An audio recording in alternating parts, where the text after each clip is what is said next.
back 1988, we decided to start a branch in Kisumu where I was working. As part of my workplace ministry, wherever I go, I try to get people together. So we not only started a fellowship in my depot where I was the manager, we also started a focus branch, that is 1988, and became its first chairman for the 3 years I was in Kisumu. And so this idea, especially the idea behind the branch, is to ensure that the Christians are reminded about their effectiveness. Let me remind you that whether it is KSF or Focus, the aim of starting the Christian Union is to bring students to Christ, number one, to nurture their faith or disciple them, number two, but prepare them for mission in campus and after campus, number three. In fact, the way we used to put it, is they will be prepared for service in church and community. So therefore, if you are to tell whether the Christian Union is effective, you don't tell whether Christian Union is effective by looking at how it is operating now. That's only part of the answer. But how its members get involved in society after campus. The less involved they are, the great is the failure of KSF and Focus. Because the real intention is not about the student in his student days. The student days are a preparation for life after campus, where they will stand for Christ. So we are discussing this Christian in the marketplace as the Christian Union graduate who is now operating somewhere, earning his daily bread. That's what we call a marketplace, where he earns his daily bread. You know, we need to ask the question, why must we get involved in Christian work at our workplace? I want to remind you, people keep emphasizing only the Great Commission. But there is a Great Commission, but also there's the First Commission. I hope you are aware about it. The Great Commission was given by Jesus in the Gospels. The First Commission was given by the Father. When Adam was created, he was told, why am I putting you there? I put you here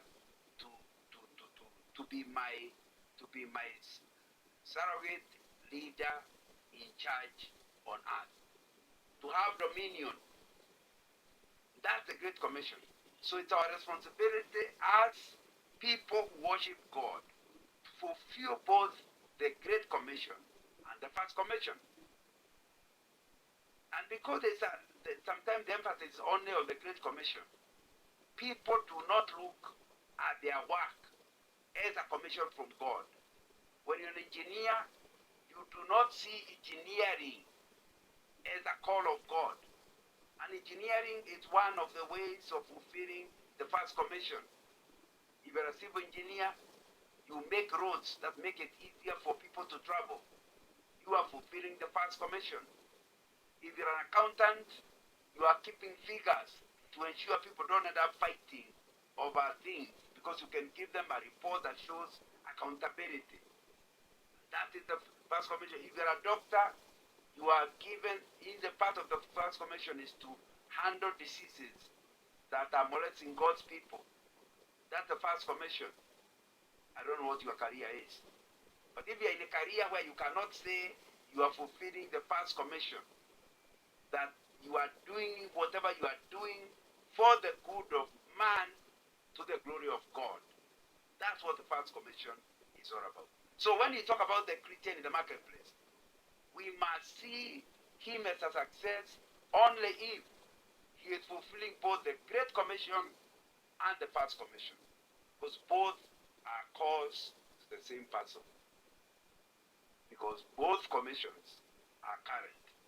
And that's why you have heard me talk about this, you have heard me talk on this topic, that every Christian, in evaluating at the end of the year how his performance has been in the marketplace, whether he's an entrepreneur or an employee, he must have what I call the triple bottom line. Number one, did you run the business so well that it's produced a profit? Were you accountable for the resources God gave you? And you did it in such a way that you were able to meet the customers, you were able to meet the customers or the client requirement and made a profit for the shareholder. Because that's your responsibility. If I leave you in charge of my business and it's just making losses, you need to find out whether you are really fulfilling the first commission. Number two, you need to check, because the Great Commission, the first commission, is talking about our care for that which God has created. And he has not only created the environment, he has also created the human being as the epitome of his creation. And so we are expected to be good to one another. That's what I'm calling the social impact. So you must ask yourself, by being in that marketplace, have you made things better for those around you? You cannot be fulfilling the first commission when your presence in the marketplace is making difficult for others.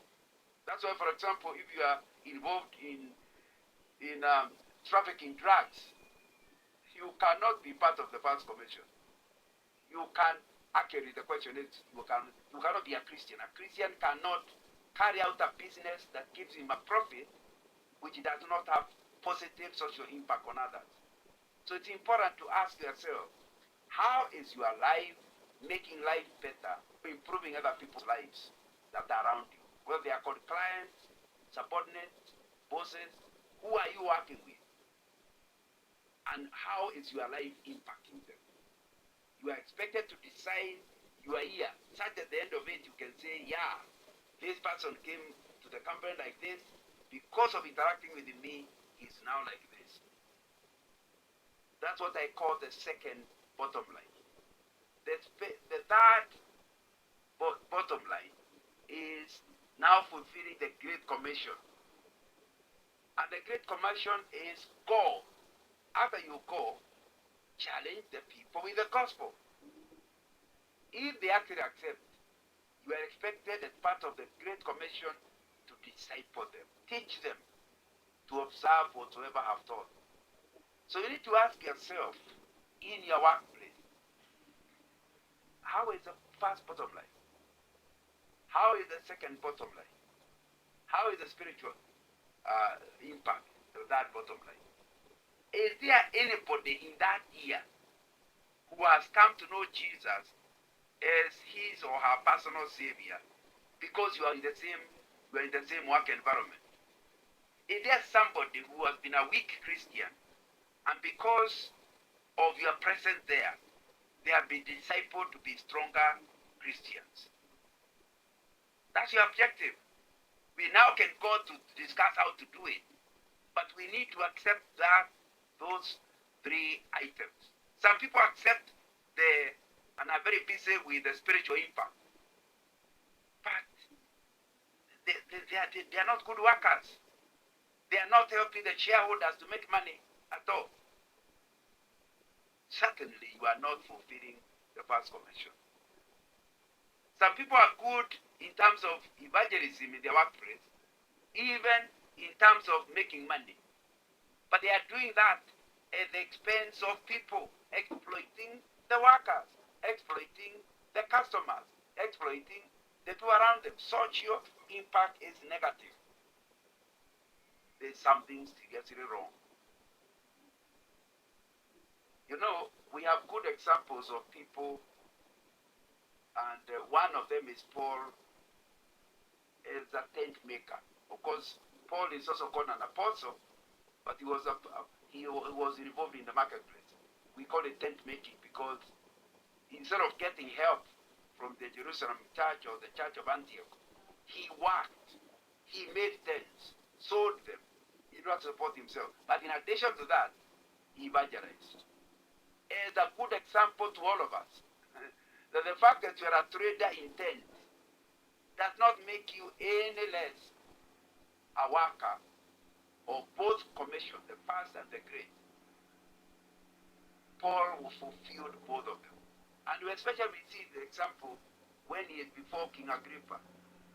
We read, at this point Festus interrupted Paul's defense. You are out of your mind, Paul, he shouted. Your great learning is driving you insane. Verse 25, I'm not insane. I hope you know this story in Acts 26.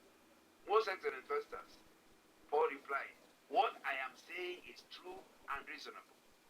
The king is familiar with these things, and I can speak freely to him. I am convinced that none of this has escaped his notice, because it was not done in a corner.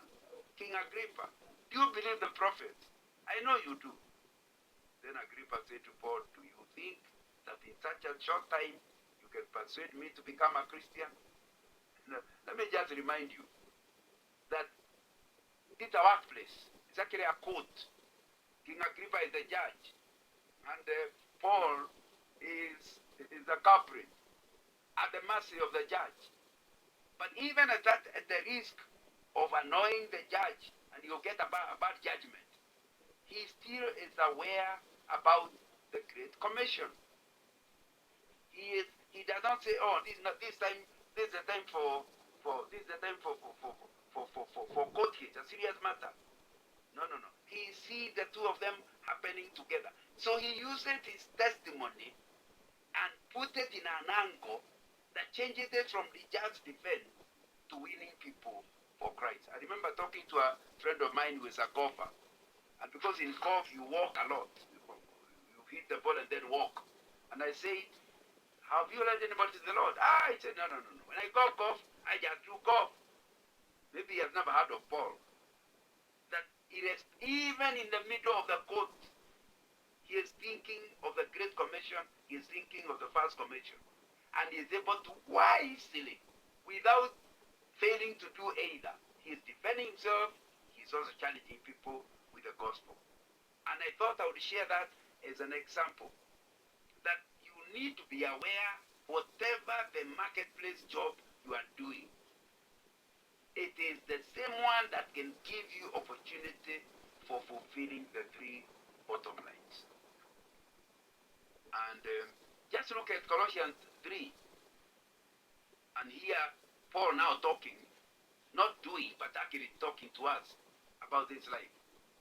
He says in verse 22, slaves, obey your earthly masters on everything, and do it not only when their eye is on you and to win their favor, but with sincerity of heart and reverence for the Lord.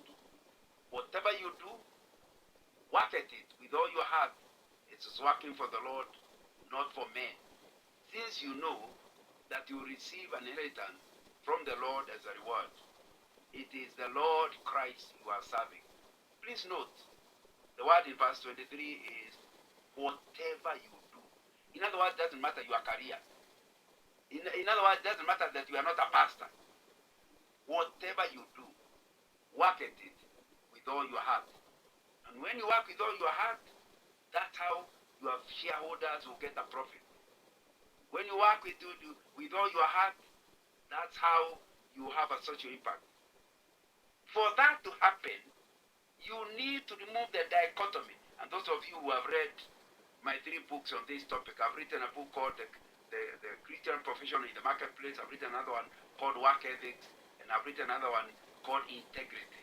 The 3 books are addressing themselves to the marketplace, living in the marketplace. And I share my testimonies in my years working in industry.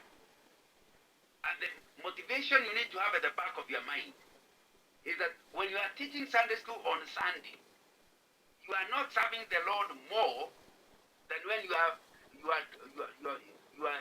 engineering job is helping to make a new road. Both of them, you are working for the Lord. And that's, for some reason, we got it all wrong. People believe you only work for the Lord when you are preaching. They don't believe you are working for the Lord in your day-to-day job. But listen to Paul. Whatever you do, work at it with all your heart. Why will you do that? Because you are working for the Lord, not for men. Human pose.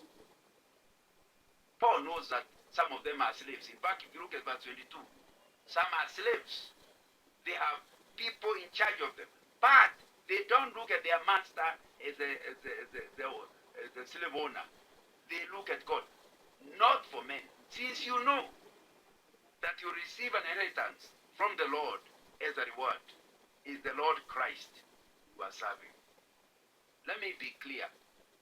If your first life, bottom line, and the second one are not working, it makes it very difficult for you to get the that bottom line well done, the spiritual impact. Spiritual impact is dependent on how well you do the first two. If you are an ability and they are trying to fire you, how can you go to witness to your supervisor? He doesn't want to hear. If you are negative to your colleagues and your subordinates, how will you tell them to get born again? All the three are part and parcel if you are really going to fulfill Colossians 3:23. Let's hear this word tent in the book of Acts 18 verse 1.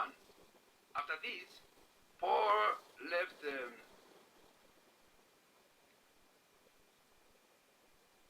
that sounds like I can't resolve. There he went to Ephesus. There he met a Jew named Aquila, a native of Pontus, who had recently come from Italy with his wife Priscilla, because Claudius had ordered all the Jews to leave Rome. Paul went to see them, still in Acts 18, verse 3. And because he was a tent maker, as they were. Who was a tent maker? Paul, as they were. He stayed and worked with them. That is in the days of the week. But on Sabbath, he reasoned in the synagogue, trying to persuade Jews and Greeks. That's how he planted the church. He planted the church by working, and in the workplace, as he's making tents, he's getting clients, and then on Sunday he would do the preaching.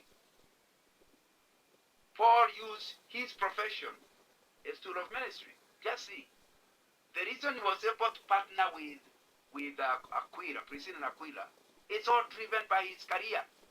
His career is the one that opened the door for people to team up with him. His career is the one that opened the door for him to be able to appear for the Sabbath. Hence, what we are saying then, as Christian professionals, we do not need to be freed from profession to go into the ministry. For our work is the ministry itself. I hope you get that. In other words, you are not waiting to hear the call of God to start serving Him. Of course, some will need to be called to church. Some will need to be called to work in the focus office. But there are real small minority.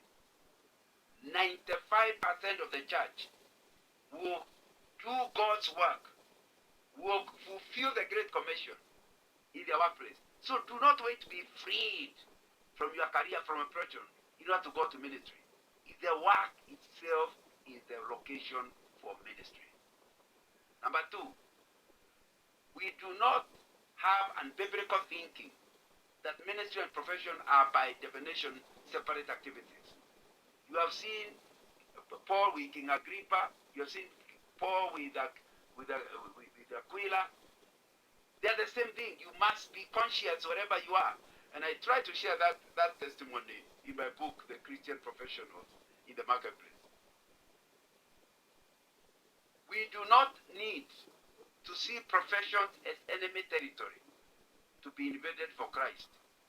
In other words, you are in the profession as somewhere you should not be. No, no, no. You need to see it as God's call. It's not an enemy territory. It's a place where you are supposed to ensure you apply yourself fully to the glory of God. We do not need to be convinced that Christian principles simply don't work in the real world. Oh, they don't. I was in one of the campuses I preached to 2 Sundays ago. After I preached, when we went to meet with the committee, they said, "Hey, I know what you read is in the Bible, but it can't be done." And I thought we have a journey to go. Because discipleship means showing the person you are discipling that the 10 Commandments are not 10 suggestions. They are supposed to be fulfilled. And they could not have been given if they were impossible to fulfill. The Holy Spirit is willing to help you. So when Paul says you are serving him, it means it's possible. You don't need to spend our time convincing you that the Christian principles can work. So do not think you have to. On Sunday you wear the Christian hat. On Monday you can do anything. No. If you're a doctor, you must be a Christian doctor. If you're an engineer, you must be a Christian engineer. And there's a way of doing engineering that's Christian, and a way of doing the engineering in a worldly way. There's a way of becoming a doctor in a worldly way, and there's a way of becoming a doctor in a Christian way. Be a Christian doctor. Be a Christian accountant. Be a Christian marketer. Why? Because you are doing normal engineering. And you learn the principles in your university. That's how you got certified as an engineer. You know them.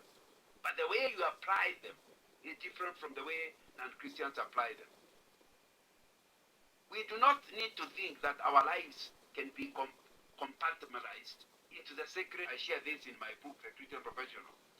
That now I'm religious, now I'm secular. No. A Christian has no time. He is secular. Right in the middle of his workplace, he is being godly. I was surprised.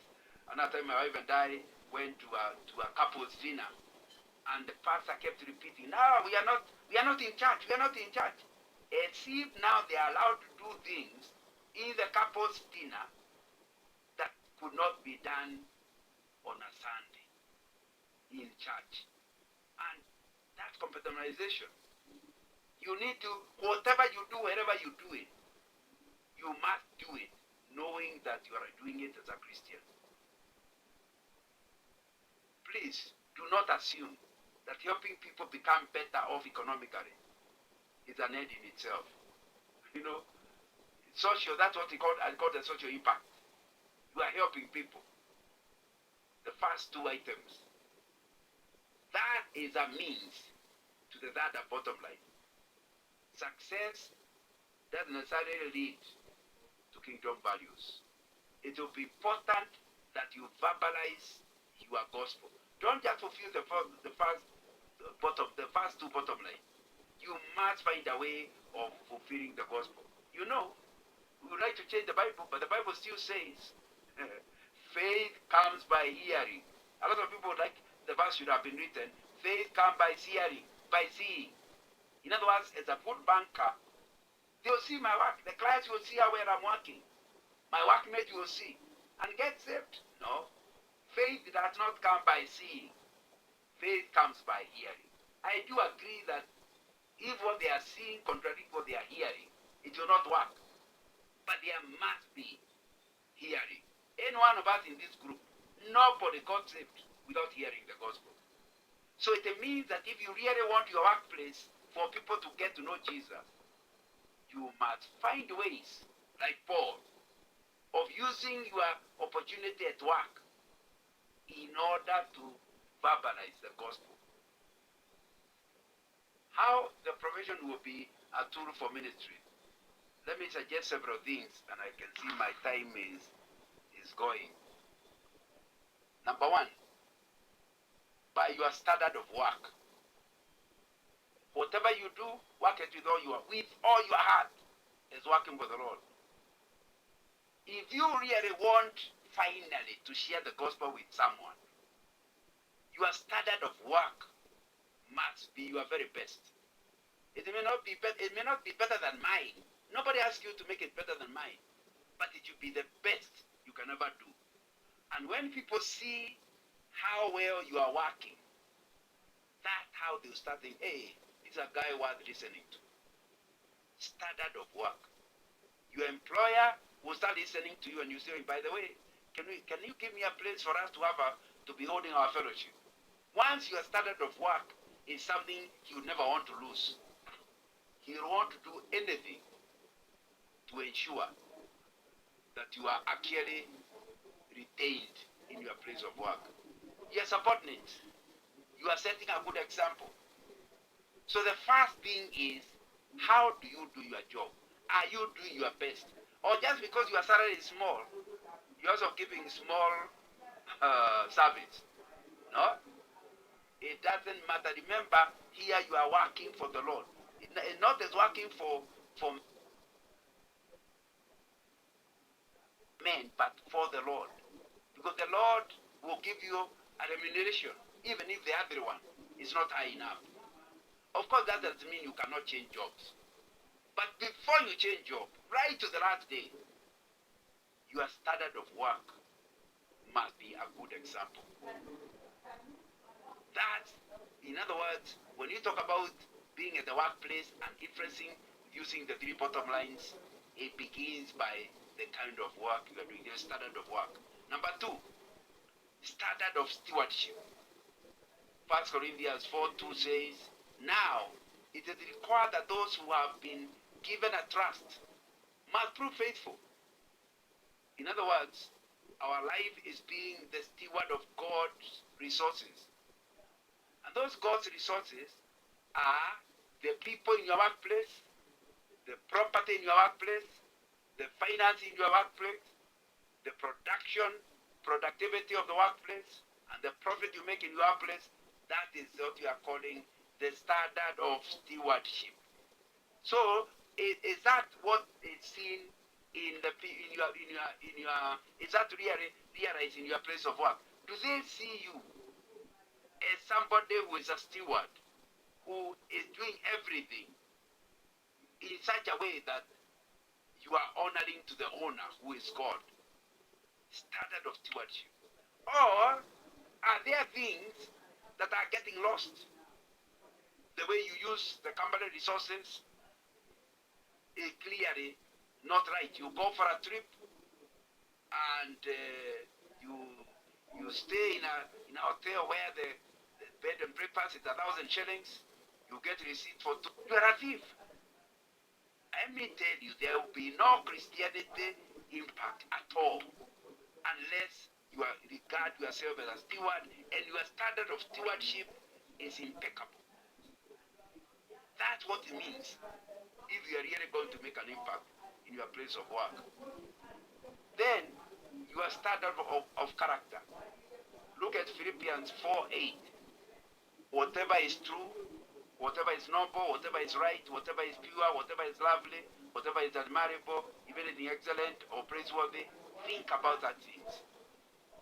Are you involved only in things that are true? Are you only involved in things that are noble and right? Are you only involved in purity? Or are you the same one being suspected with your secretary? Are you involved in things that are lovely and admirable? Are you involved in things that are excellent and praiseworthy? In other words, whatever is concerned with you is praiseworthy. That's what it means to be a person of good character. And you know, good character is not drama. Good character is who you are, even in the dark. In other words, you are not trying to play a game to people. Oh, in my place of work, they think I'm great. It means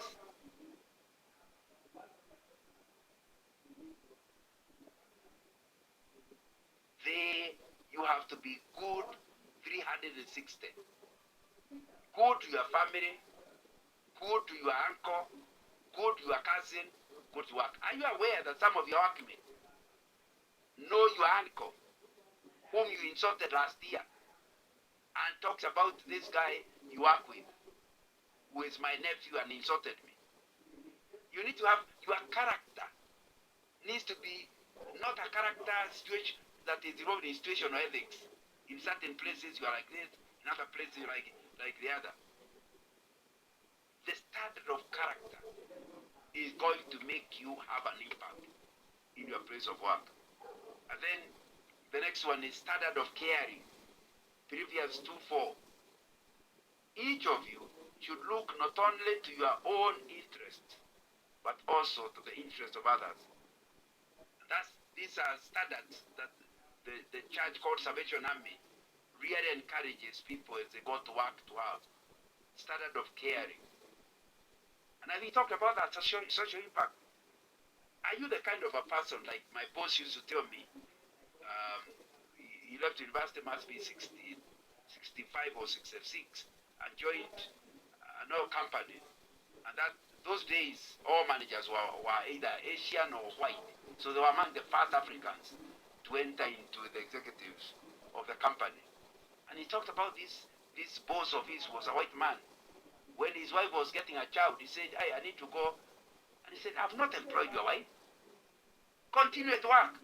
Even when the wife is going to hospital, to maternity. And we worked all the years and he kept telling me that story. You need to have a standard of care where you demand people perform well, but you also look after them. You demand that people meet high standards, but they also know you care about them. Standard of care. Once people know you care about them, listening to your testimony will be far much easier. Once they know you don't care for them, there's no way your witness will have them.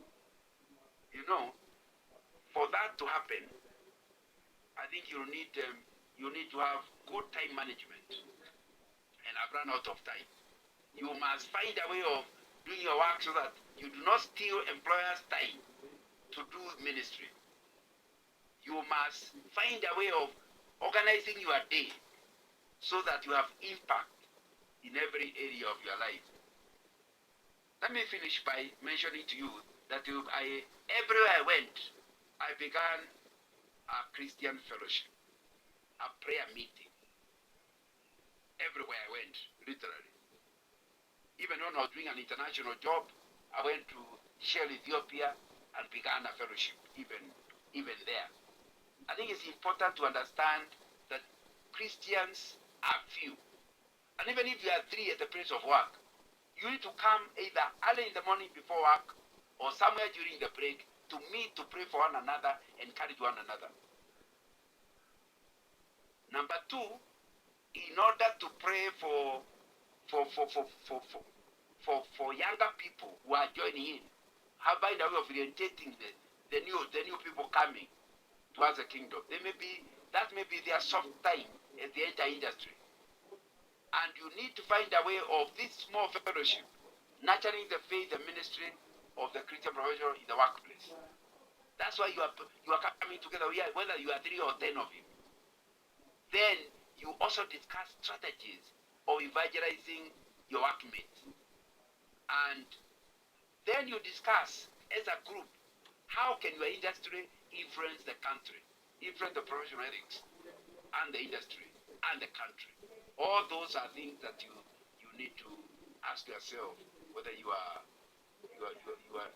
involved or not. Anyway, I wanted us to go to discuss the issue of unbiblical culture, which you have to struggle with. You know, sometimes you feel left out of the equation, and sometimes you are driven to follow the unbiblical culture of pragmatism, relativism, positivism, personalism. All these are things that will take you away from the triple bottom line. For example, pragmatism. This is that the course of action must be practical and work. In other words, if something will work, I'll do it. A Christian doesn't just go by pragmatism. He goes by what works, yes, but if it is beneficial to man and glorifies God. You don't do a business because it brings money. You do a business because, yes, it will bring money, but it will benefit your customers and your staff, and it will bring glory to God. And you don't have relatives. All situations are always relative. Situational ethics. Try to avoid such words as never, always. I can never drink. You can't say that. What about if you are with your boss and he's taking a glass of wine? No. When you're a Christian, and I said so earlier in this discussion, it will be important to understand God's word applies in the marketplace. Anyway, my time is up, but I hope we have shared enough enough for you to start understanding. And my suggestion is you can ring me whatever you're going through. I know the other day I was rang by somebody and he said the way they are doing things, it's not straight, and asked me what to do. I told them this is what you should do according to God's word, but be aware you could get fired. It did not take long. I think 3 days later they stood their ground and they were asked to resign. Yesterday they wrote to me to say that that was their last day of working there. They are now jobless. When you stick to running your life in a Christian way, you are the mercy not of the employer, but of God. Will you stand for Christ? What kind of testimony do you think she is living in that place? It's a lady. She is living a fantastic testimony. When people are there feeling cowed and doing things that are dishonoring to God and bad to Kenyan society, and then nobody gives in. She told me when she told the story, they said, hey, you talk to the director. Because everybody knows what they are doing is wrong. But they dare not make a stand. You make a stand, you lose your job, but you make a spiritual impact in your place of work. Anyway, back to you, Mercy.